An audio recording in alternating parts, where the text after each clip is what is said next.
আর আপনারা যদি মেট্রো দিয়ে আসেন, আজকে আমি আবার আপনাদের সামনে একটা নতুন ব্লগ নিয়ে হাজির হয়েছি।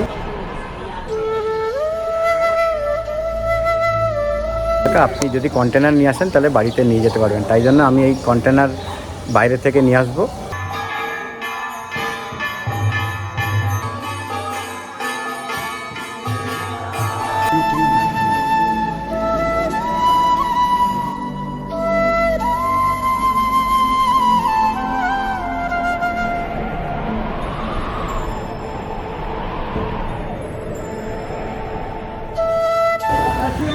সুপ্রভাত, গুড মর্নিং।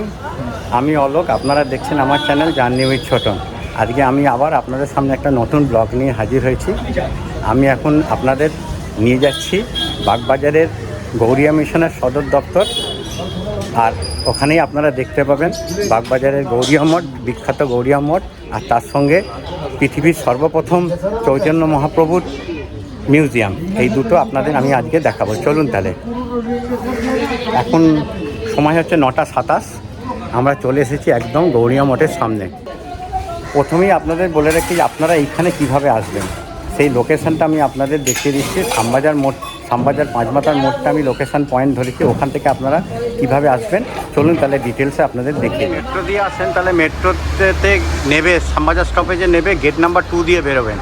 এই যে গেট নাম্বার 2 দিয়ে বেরিয়ে সোজা আপনারা শ্যামবাজারের দিকে হাঁটতে থাকবেন। মেন আমার লোকেশন পয়েন্ট হচ্ছে শ্যামবাজার থেকে আমি আপনাদের দেখাবো, শ্যামবাজার পাঁচমাথা মোড় থেকে দেখাবো যে কীভাবে আপনারা বাগবাজার গৌরিয়া মিশন বা গৌরিয়া মঠে যাবেন। আমি মেট্রো স্টেশনের 2 নম্বর গেট থেকে বেরিয়ে সোজা শ্যামবাজারের দিকে হাঁটছি।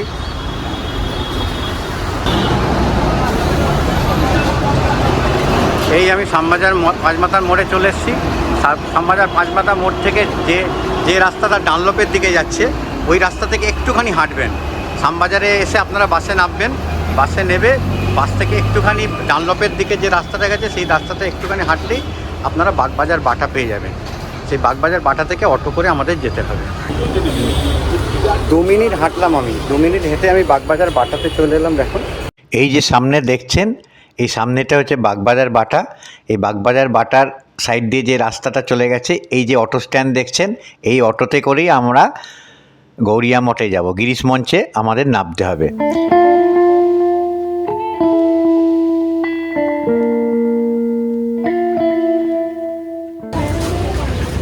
শ্যামবাজার বাটা থেকে আমার 8 টাকা নিল অটোতে এই গিরিশ মঞ্চে আসছে।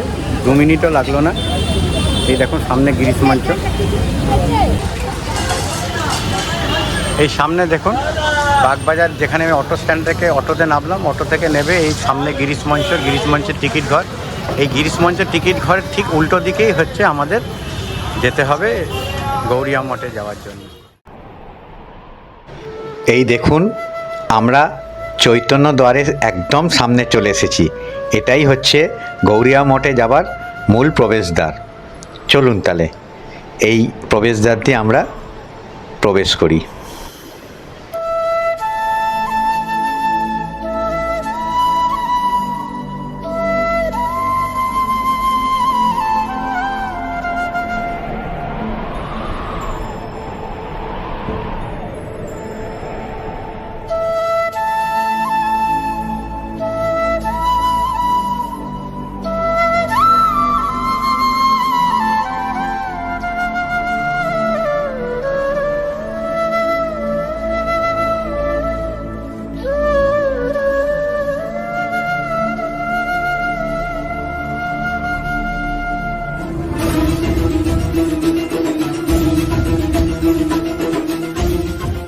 এই যে সামনে প্রবেশদ্বারটি দেখছেন, এই প্রবেশদ্বারটি সবসময় বন্ধ থাকে। আমাদের প্রবেশ করতে হবে, আরেকটু এগিয়ে গিয়ে আরেকটি প্রবেশদ্বার আছে, সেখান দিয়ে আমাদের এই গৌরিয়া মঠ এবং চৈতন্য মহাপ্রভুর মিউজিয়াম দেখার জন্য প্রবেশ করতে হবে। চলুন তাহলে আমরা গৌরিয়া মিশনের প্রবেশদ্বার দিয়ে প্রবেশ করি। গৌরীয় গণিত ও মিশনের প্রতিষ্ঠাতা, নিত্যলীলা প্রবিষ্টা ওম বিষ্ণুপদ পরমহংস শ্রী শিলা ভক্তি সিদ্ধান্ত সরস্বতী গোস্বামী প্রভুপাদ মায়াপুরের চৈতন্য মঠ প্রতিষ্ঠা করার পর এই রাজধানী শহরে একটি প্রধান কেন্দ্র বা প্রধান কার্যালয় খুলতে চেয়েছিলেন। তিনি 1 নম্বর উল্টোডিঙ্গি জংশন রোডে একটি গৌড়ীয় মঠ প্রতিষ্ঠা করেন এবং এর নাম দেন শ্রী ভক্তি বিনোদ আসন।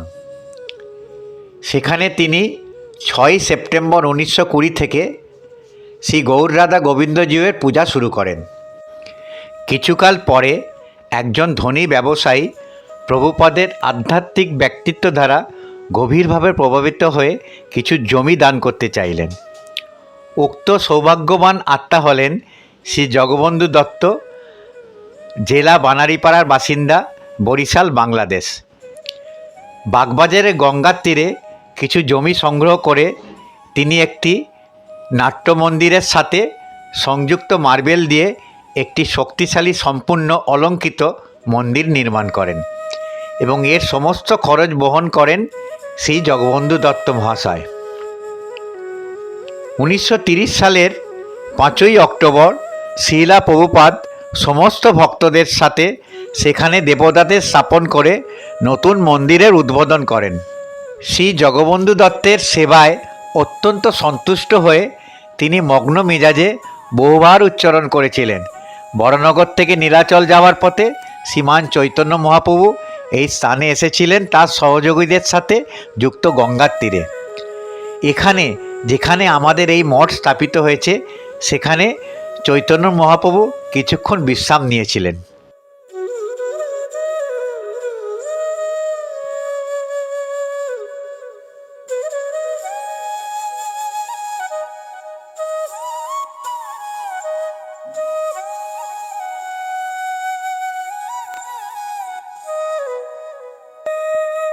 এই মঠটি শ্রীলা প্রভুপাদের মৃত্যুস্থান হিসেবে বিশ্বব্যাপী গৌড়ীয় ভক্তদের মধ্যে আজও তাৎপর্যপূর্ণ। এই মন্দিরের উপরের অংশটি ভক্তির 9টি অঙ্গের প্রতিনিধিত্বকারী 9টি গম্বুজের অভূতপূর্ব কারুকার্য দ্বারা নির্মিত। সবচেয়ে উঁচু গম্বুজের উপরে অচিন্ত ভেদাভেদ সিদ্ধান্তের প্রতিনিধিত্বকারী বিজয় পতাকা উঠছে এবং তার উপরে রূপানুগ সিদ্ধান্তের অভিভাবক সুদর্শন চক্র উজ্জ্বলভাবে দাঁড়িয়ে আছে। দেখুন কি অপরূপ দৃশ্য, খুব সুন্দর লাগছে কিরম পতাকাটা উঠছে আর সুদর্শন চক্রটা দেখতেই পাচ্ছেন।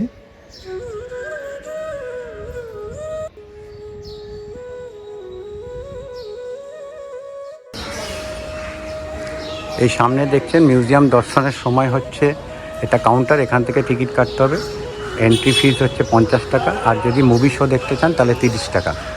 আর এই মিউজিয়াম দেখার সময় হচ্ছে সকাল 10টা থেকে 12টা অবধি, আবার বিকেল 3টে থেকে সন্ধ্যে 7টা অবধি, আর সোমবার বন্ধ থাকে মিউজিয়াম।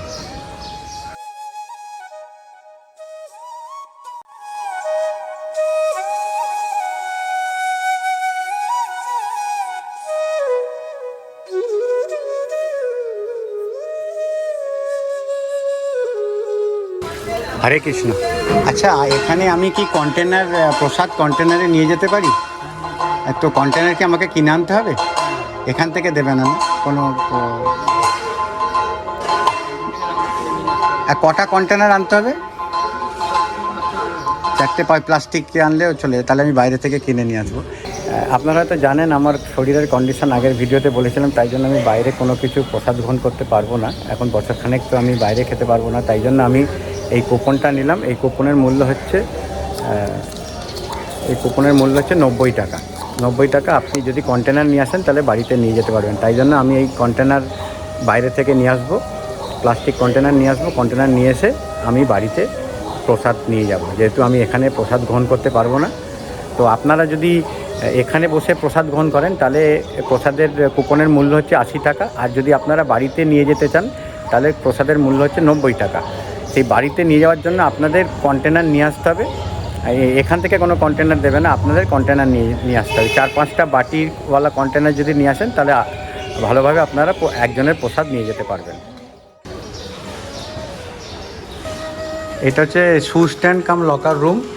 তো লকার রুমে যদি আপনারা কিছু জিনিস রাখতে চান, ভ্যালুয়েবল জিনিস, তাহলে এখানে রেখে দিতে পারেন। দেখুন চাবি রয়েছে, দেখুন আমি একটা, যেহেতু আমি ব্যাগ রাখবো, আমি এখানে এটা নিলাম। এটা নিয়ে আমার যে জিনিসপত্রগুলো সেখানে এর ভেতর ঢুকিয়ে রাখলাম। এখন জিনিসগুলো ব্যাগপত্র সব ঢুকিয়ে রাখলাম। ঢুকিয়ে রেখে আমি চাবিটা দিয়ে দিই। দেখুন,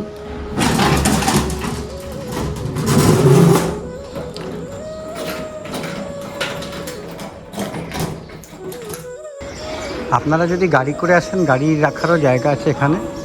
দেখুন, গাড়ি পার্কিংয়েরও ব্যবস্থা আছে।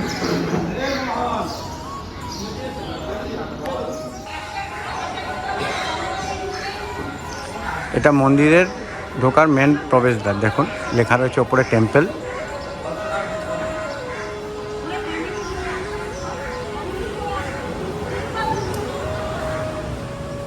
মন্দির 11টার সময় খুলবে মন্দিরের দরজা। 12টা থেকে 12:30টার ভেতর ভোগ আরতি হবে।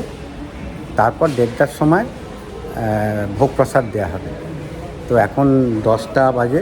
আমি ভাবছি 10টার সময় একটু মিউজিয়ামটা দেখে নিই, কেননা মিউজিয়ামে তো ভেতরে ফটোগ্রাফি অ্যালাউ নয়। তবু আমি চেষ্টা করছি, একটা অ্যাপ্লিকেশান লিখে এনেছি, যদি ওনারা পারমিশন দেয় কিছুটা পোর্শন, যে পোর্শনটা ভিডিওগ্রাফি করা যাবে, তাহলে সেই পোর্শনটা তুলে আপনাদের আমি দেখানোর চেষ্টা করে যাচ্ছি, যদি কিছু দেখাতে পারি।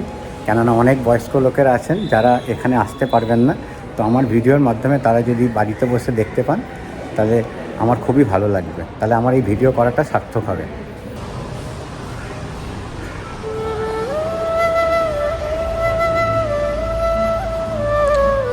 এইটা হচ্ছে নাট মন্দির।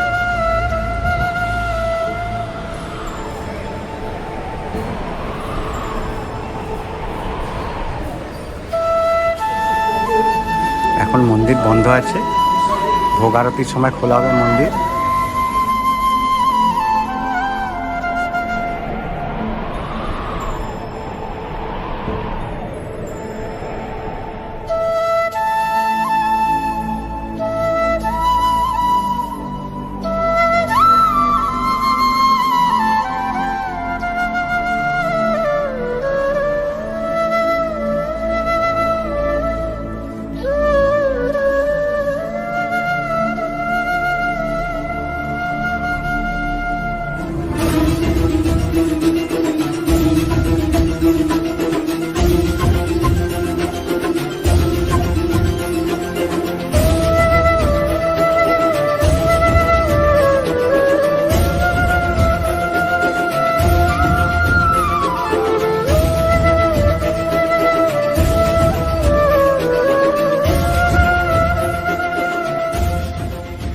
এখানে দাতব্য চিকিৎসালয়েরও ব্যবস্থা আছে।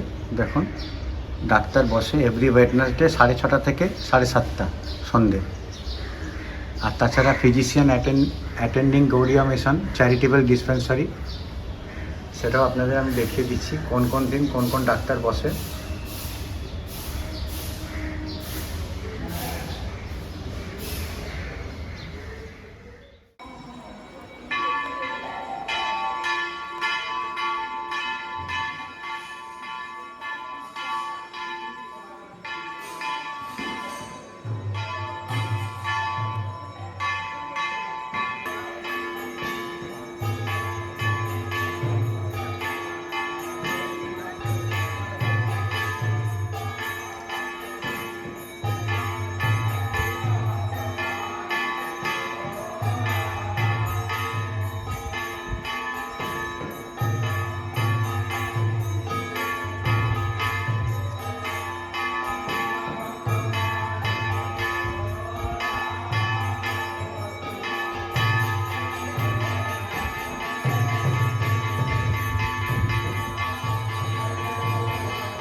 আমার কাছে কন্টেনার ছিল না, যেহেতু বাড়িতে প্রসাদ নিয়ে যাব, তাই এই বাইরে বেরিয়ে মার্কেটে এলাম। মার্কেটে এসে এই সামনেই মার্কেটে এসে আমি 4-5টা ওই কন্টেনার, প্লাস্টিকের কন্টেনার নিয়ে নিলাম। তিনটে তো দাদা? হ্যাঁ, এইটা ছোট দুটো আর বড় 3টে। আর ঢাকনাটা দিয়ে দিন।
ভিডিওটা দুটো পার্টে করছি।